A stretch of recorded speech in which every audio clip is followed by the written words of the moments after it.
Dear students, today we will learn about capacity to contract. You already know that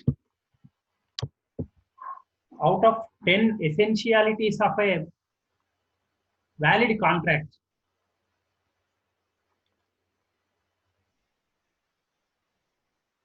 capacity of parties, that is competency of parties, is also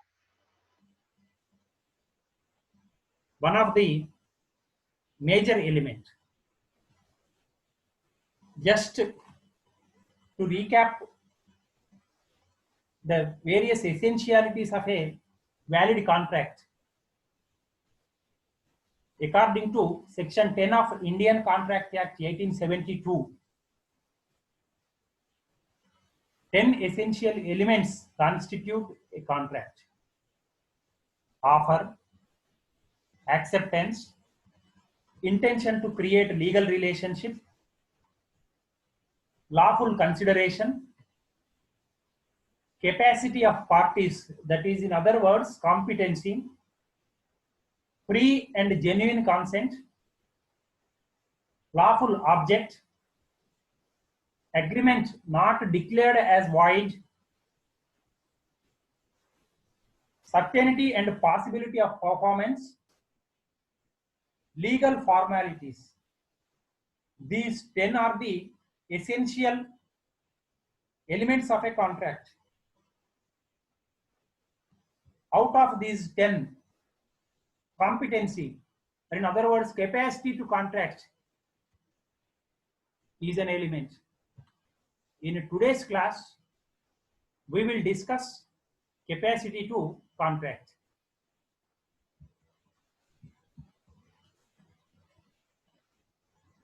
In today's lesson, we will discuss meaning of capacity to contract, who are disqualified persons according to Indian Contract Act, rules regarding minors. What are the rules regarding minors? Unsound mind, persons of unsound mind, who are they? And who are the persons who are disqualified by law to enter into contract? These topics we will discuss today in this lesson. So first of all, we will start with meaning of capacity to contract. According to section 11 of the Indian Contract Act, every person is competent to contract who is of the age of majority according to the law to which he is subject, and who is of sound mind and is not disqualified from contracting by any law to which he is subject. Capacity of a party is an essential element of a valid contract. Capacity means competence of the parties to enter into contract. According to section 11 of the Contract Act, 3 conditions have been specified in the act. That is, the person should have the age of majority according to the law, and he or she should be of sound mind, and he or she should not expressly disqualified from entering into a contract by law. These 3 conditions are necessary for terming a person, an individual, as a competent person to enter into contract. Thus, you have to clearly understand Section 11 of the Contract Act declares certain persons as incompetent to contract. Who are they? We will see.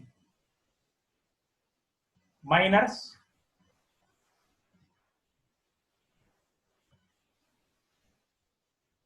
persons of unsound mind, and persons disqualified by law to contract. In other words, persons disqualified to contract by any law. These are the persons disqualified from entering into the contract. These are the three who can enter into contract.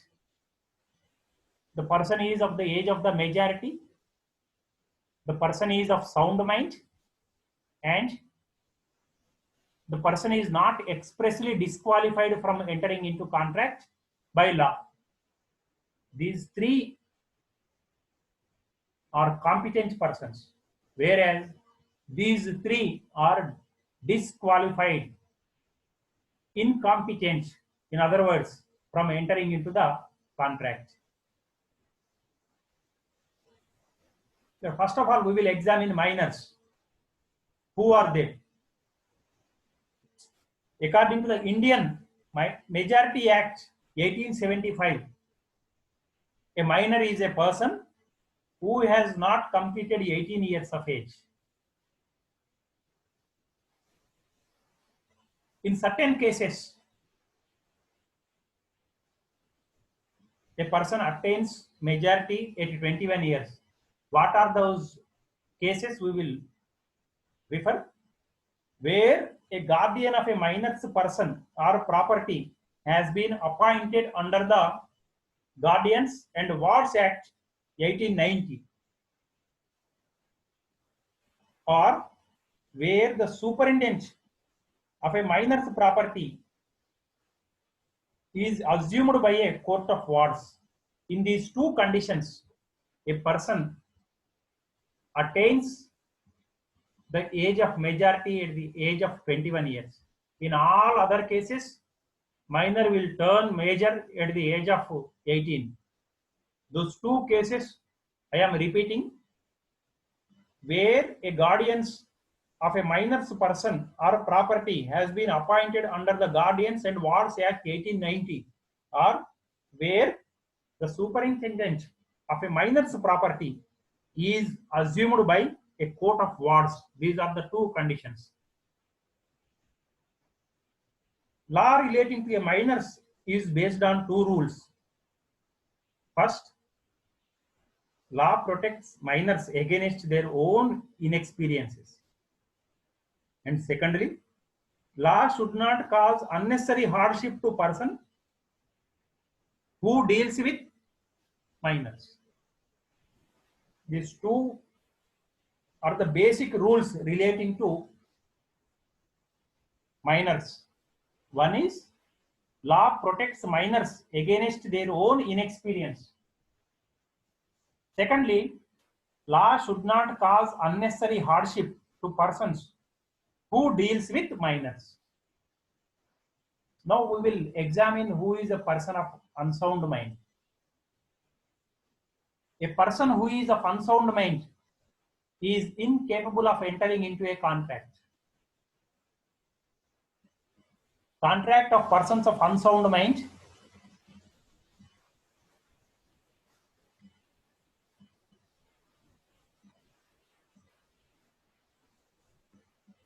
lunatics. Who is a lunatic? A lunatic is a person who is mentally deranged due to some mental strain or other personal experience. He suffers from intermittent intervals of sanity and insanity. He can enter into contracts during the period when he is of sound mind. In other conditions, contracts entered into by lunatics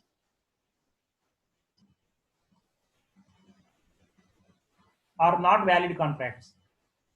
Secondly, in persons of unsound mind, we will come across idiots.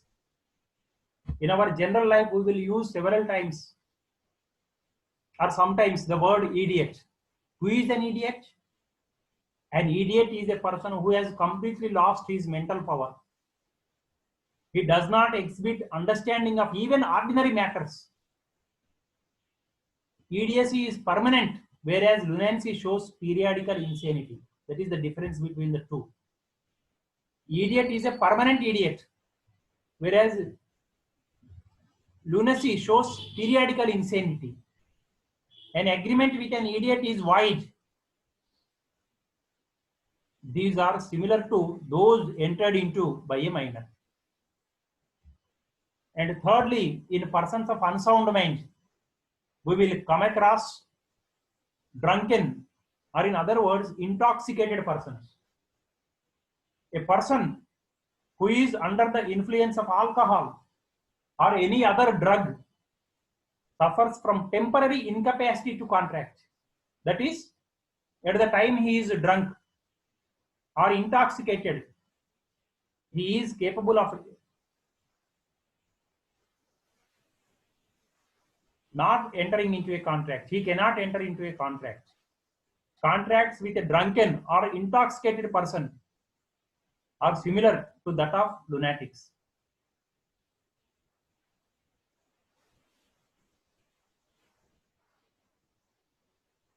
In persons of unsound mind, we have already discussed lunatics. Who is a lunatic? Who is an idiot?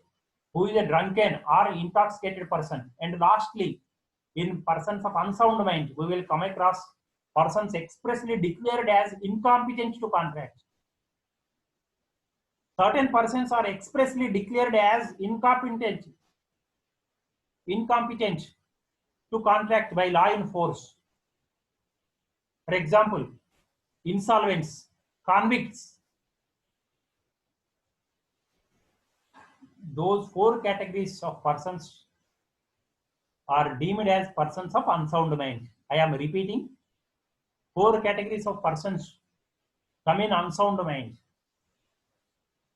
lunatic, idiot, drunken or intoxicated person, persons expressly declared as incompetent to contract. And in the third category of persons who are disqualified from entering into contract are persons disqualified to contract by any law. Who are they? We will see.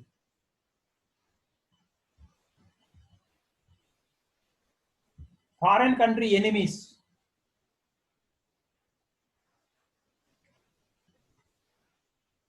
An alien, a foreign country person is not a subject of the Republic of India.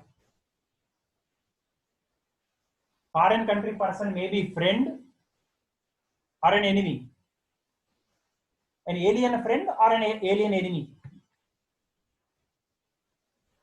Foreign sovereigns, their diplomatic staff and accredited representatives of foreign states, they have some special privileges and generally cannot be sued unless they of their own submit to the jurisdiction of our law courts.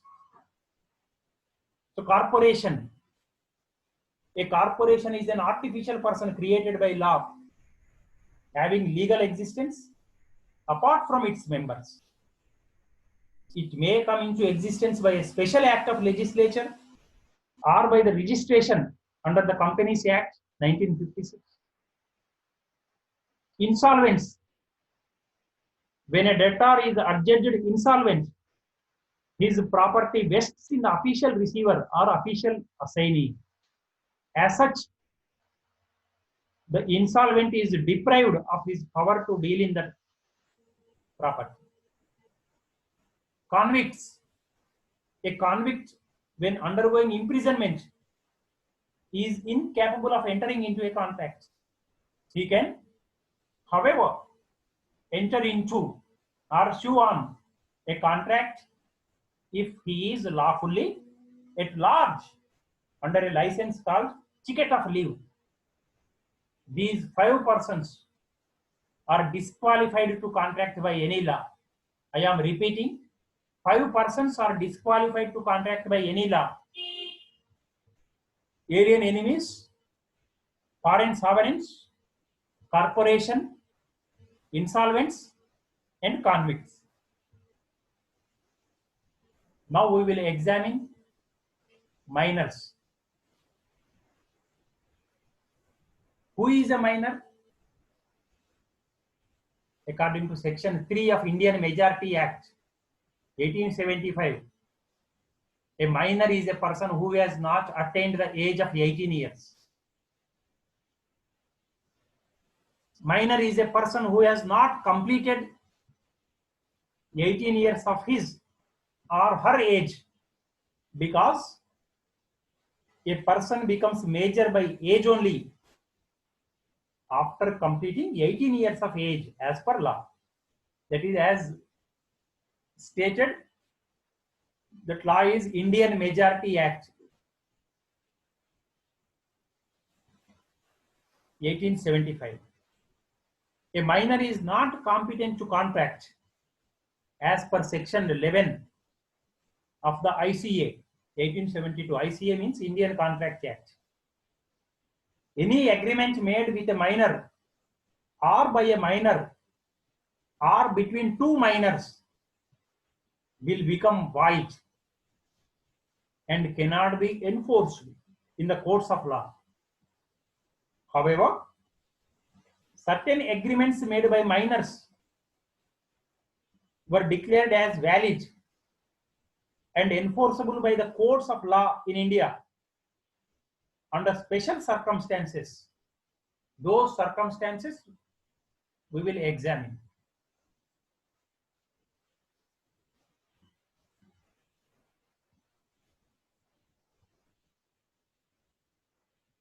But before that, we have to understand at the beginning of this topic, I told 2 rules relating to minors. Law protects minors against their own inexperience and against the possible improper designs of those more experienced. At the same time, you have to keep in mind, the law should not cause unnecessary hardship to persons who deal with minors. So 2 conditions are there. You have to examine, you have to understand them carefully. Law protects minors because they are inexperienced. Because others who are majors, they may have more experience. At the same time, the law takes care of persons who are dealing with minors, who have good intent to help minors. So minors agreements. Agreements with minor is void ab initio. Means from the beginning itself, they are void. An agreement with a minor is not only void, but it is void from the very beginning. That is what we mean by saying void ab initio. Any agreement to enter into a contract with a minor also becomes void. Any amount paid to the minor cannot be recovered, because the consideration given to a minor is considered as no consideration in law. We will examine this case. The case was between Gohar Bibi and Dharmodas Ghosh. In this case, a lady agreed to give a loan of 20,000 rupees to a minor by mortgaging his property. She paid 8,000 rupees as advance. The mortgage was agreed to be executed after the payment of balance amount, but the minor did not take the balance. So she filed a case, she filed a suit. The court of law held that the minor cannot be forced to mortgage his property.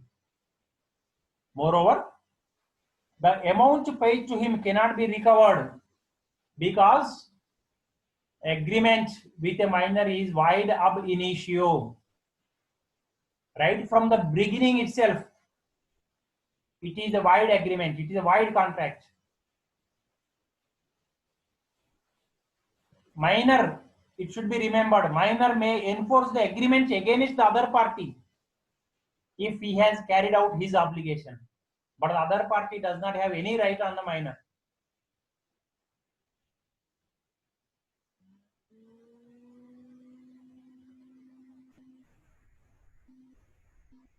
No ratification.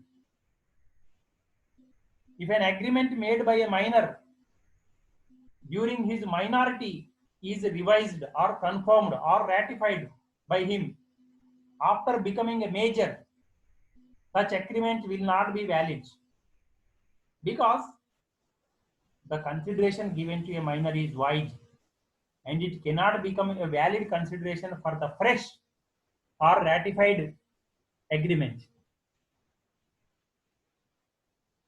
We will consider a case Indran Ramaswamy versus Antiyappa Chettiar. In this case, a person gave loan of rupees 5,000 rupees to a minor and obtained a promissory note. Later, he obtained another promissory note for the same amount from the minor after he became a major. The court of law held that the second note is also invalid, so the amount cannot be recovered.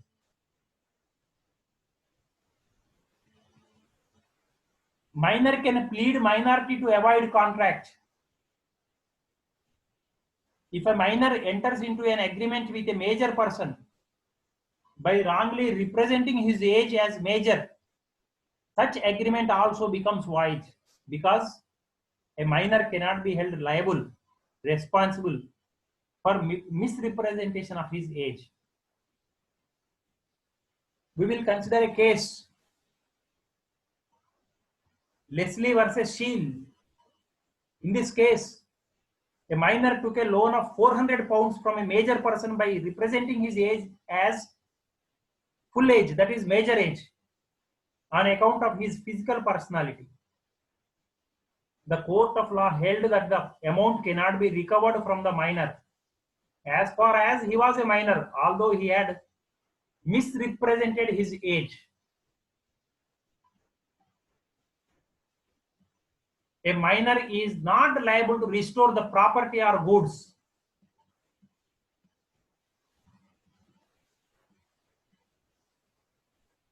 Minor can be compelled if goods are traceable in his possession.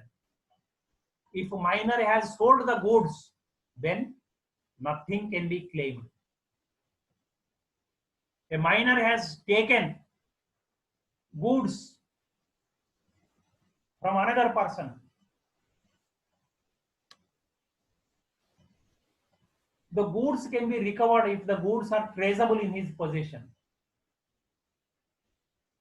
If minor has sold those goods, then nothing can be claimed. The law protects a minor.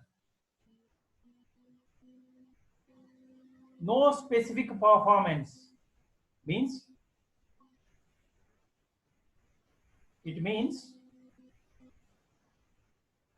actual performance of a contract as agreed as contract is void ab initio. But in case guardians entered into a contract, if they have the authority and it is for the benefit of minor, it is valid.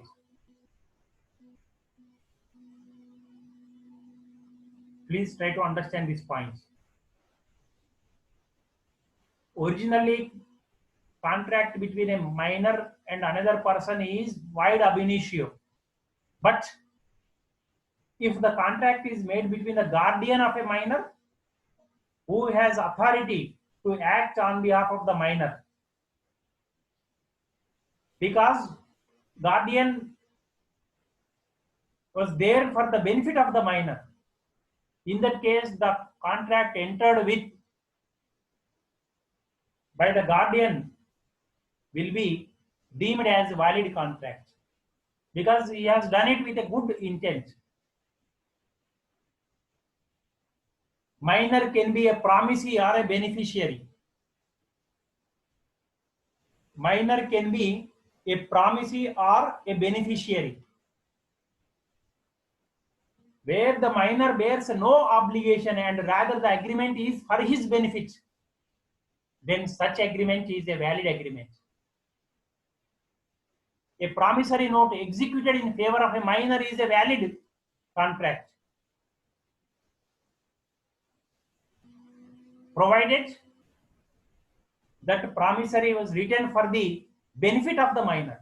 In such a case, in a such condition, that will become a valid contract. Minor as a partner. According to the rules of Indian Partnership Act 1932, a minor can be admitted as a partner in a firm. There should be at least 2 major partners in such a firm. He will be eligible to share profits but not liable for any losses. His liability is limited to the extent of capital contributed by him. He may or may not continue as a partner after becoming a major. He should give a notice of his choice within 6 months of becoming a major. Otherwise, he is deemed as continuing as a major partner from the date of becoming major. But please understand this correctly. A minor cannot become a partner in the partnership firm, but he can be admitted to the benefits of the partnership with consent of all the other partners. The minor is liable to losses, but not his personal property. His personal property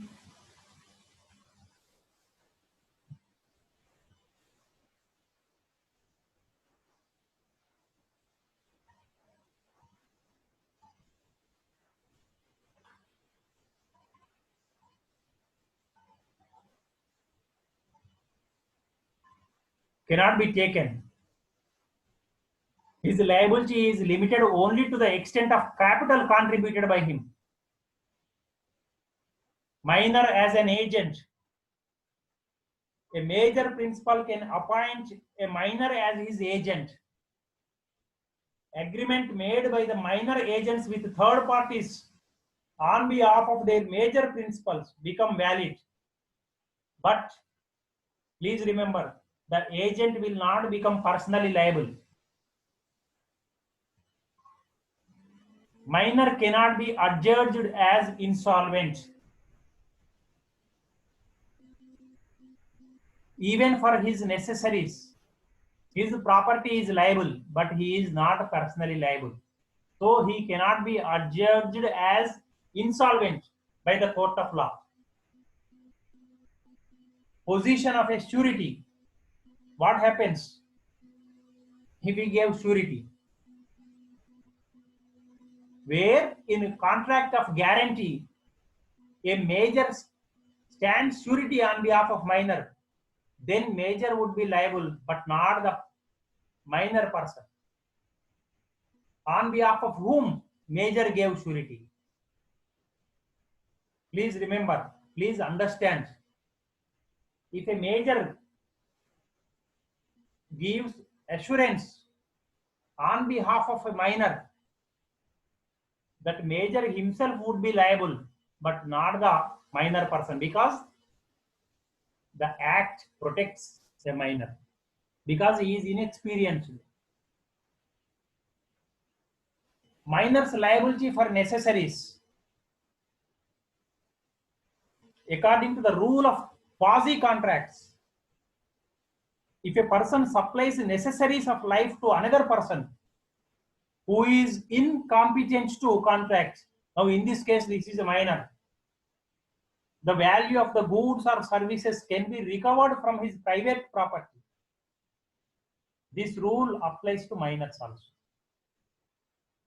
Necessaries of life include not only the bare essentials of life like food, clothing, and shelter, but they also include a number of essential services and expenses such as education, medical service, professional training, marriage expenses, funeral expenses, any loans taken to meet any of these expenses. But they should be suitable to the standard of living of the minor. Position of minor's parents.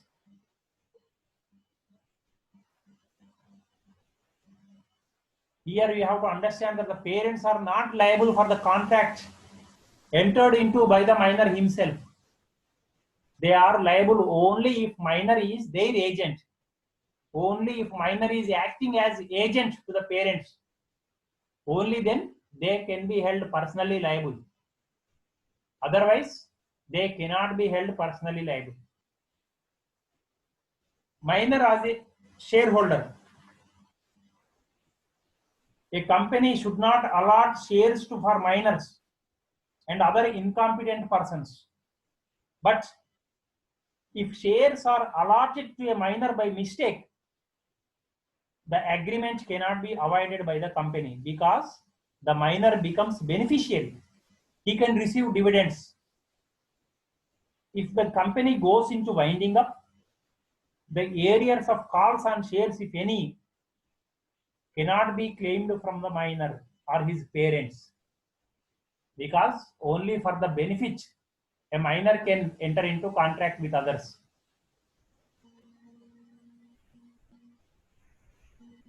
A minor is not liable for any torts or civil wrongs. Tort means a minor is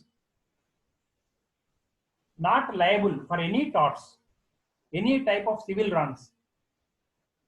When a minor causes a loss to a major person by not following instructions given by the major person or commits a civil tort, the minor cannot be held liable to compensate the loss or pay damages.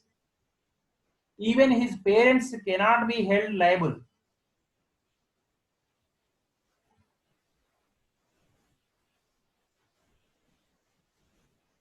Now we will examine this case. A minor is liable to pay for his necessaries supplied or services rendered to him whom he is legally bound to support. What are the necessaries?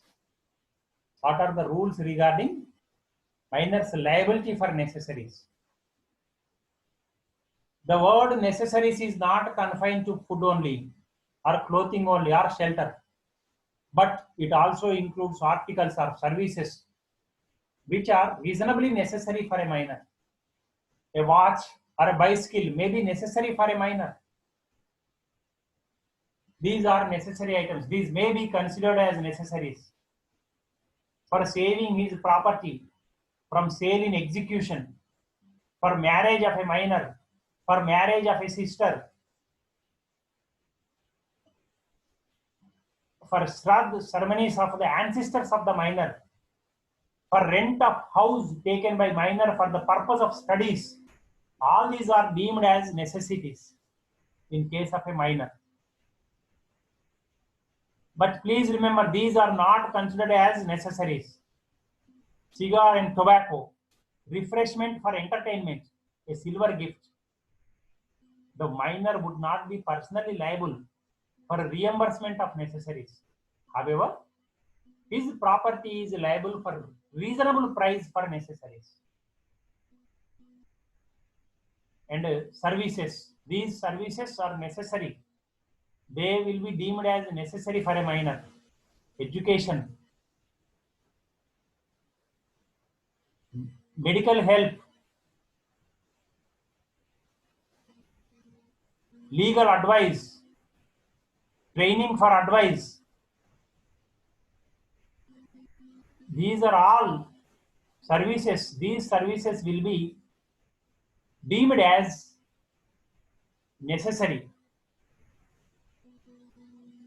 and is also liable to pay loan taken for necessaries. Please, he is also liable to pay loan taken for his necessaries, fulfillment of necessaries.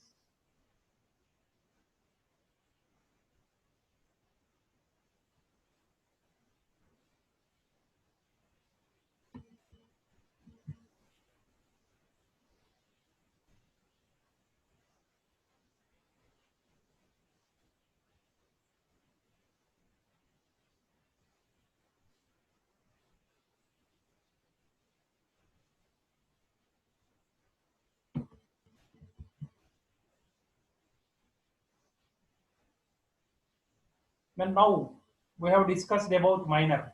Now we will come to know about persons of unsound mind. As discussed earlier, persons of unsound mind, according to section 12 of ICA, Indian Contract Act, a person is said to be of sound mind for the purpose of making a contract if at the time when he makes it, he is capable of understanding it and of forming a rational judgment as to its effect upon his interest. Unsoundness may be categorized as idiots who have lost complete mental powers. Lunatic, the person loses the capacity due to the illness of brain or mental bodily distress. Drunkenness or intoxicatedness of a person. Persons disqualified from contracting, as already explained initially, foreign enemy, a foreign sovereign, prior sanction of central government is required. If no prior sanction of central government is required, foreign sovereign contracts are not valid. Corporations, contract is ultra vires if it is not in memorandum of association. It is void. Insolvents, all property in hand of official assignee. He can enter into contract when court passes an order of discharge. Otherwise, insolvents on their own cannot enter into agreement, cannot enter into contract. Convicts are those persons who are sentenced to imprisonment, cannot enter into contract during that period. They cannot enter into contract during that period. Now we will recap what we have learned in this lesson, in this topic. We have learned the meaning of capacity to contract. According to section 11, every person is competent to contract who is of the age of majority, who is of sound mind, and who is not expressly disqualified from entering into a contract by law. Disqualified persons. Who are disqualified persons? We can derive from section 11 of ICA, that is Indian Contract Act 1872. The three categories of persons are disqualified persons. They are minors, persons of unsound mind, and persons expressly disqualified by law to contract.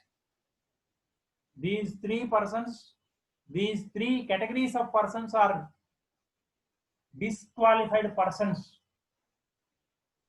They cannot be entered into contract. They are prevented from entering into contract by the court of law. We have discussed in detail the conditions regarding minors contracts. Here, you have to remember that age of minority, age of majority differs from one country to another country. In one country, minority is below 18 years of age. In another country, it may not be like so. In certain countries, minority age is below 21 years. But with reference to our country, according to IMA, Indian Majority Act 1875, a minor is a person who has not completed 18 years of age. Similarly, we have also learnt that in two cases, minority will be deemed as about 21 years.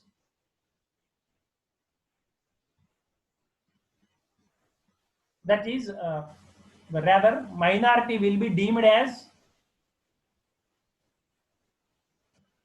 not completed up to the turning of 21 years by the categories of persons. Those two are where a guardian of a minor person or property has been appointed under the Guardian and Wards Act 1890.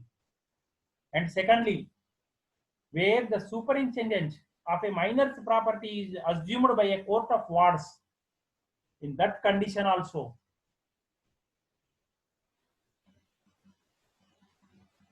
a minor will be deemed as, until he crosses 21 years, he will be deemed as minor only. Now we have examined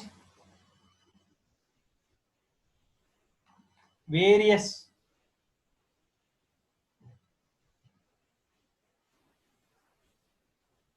legal points regarding agreement with minor.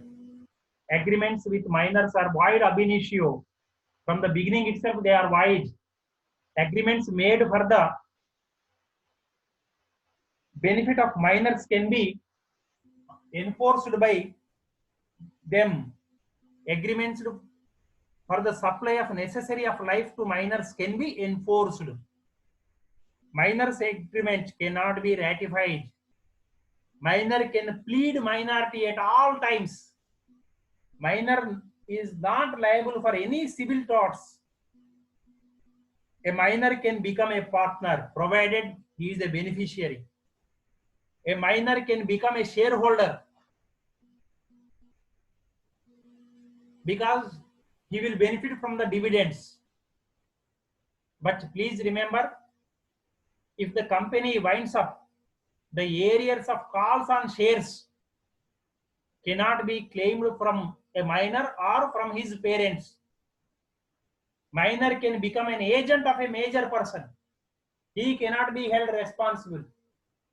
But the principal on behalf of whom minor is acted as agent, that principal will be held responsible.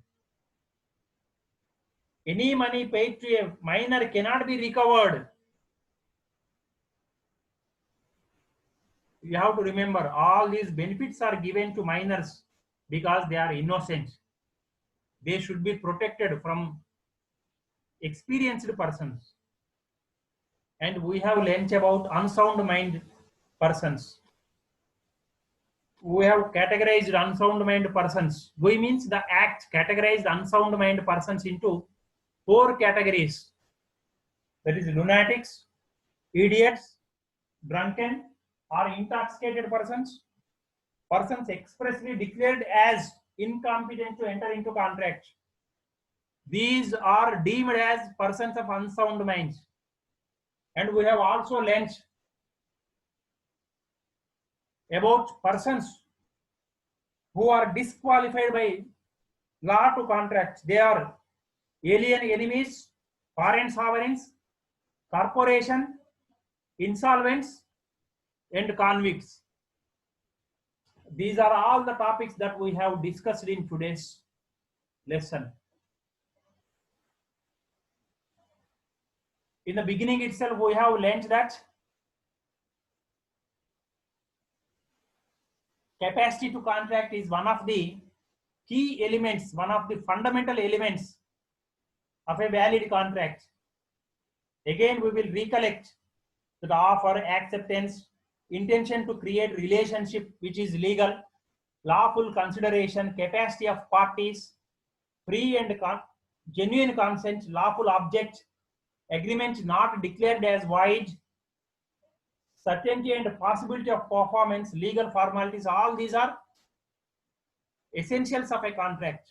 Among them, capacity to contract is included. So we have learnt about it today. And thank you, dear friends.